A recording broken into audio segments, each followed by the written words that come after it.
যতক্ষণ পর্যন্ত এই পাঁচটা প্রশ্নের উত্তর আমরা দিব না।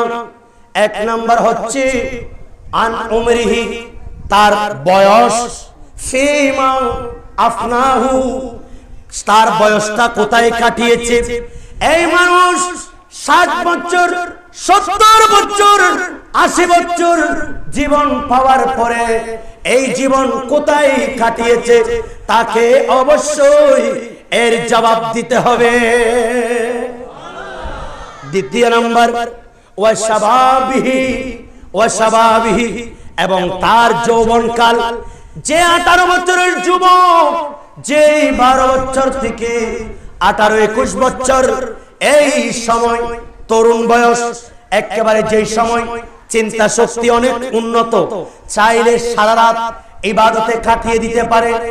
আল্লাহর নবী বলেন, উম্মত বনি আদম এক কদম সামনে বাড়াতে পারবে না এই পাঁচটা প্রশ্নের উত্তর যতক্ষণ দিবে না।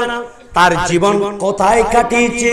দ্বিতীয় নম্বর, তার যৌবনকাল কোথায় কাটিয়েছে।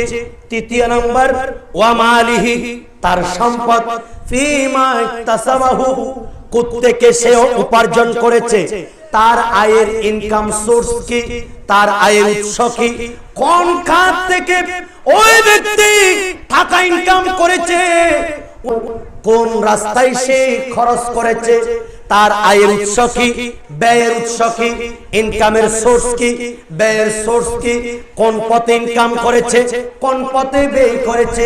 এই প্রশ্ন যতক্ষণ দিতে পারবে না, আল্লাহর কসম বনি আদম এক কদম সামনে নড়তে পারবে না।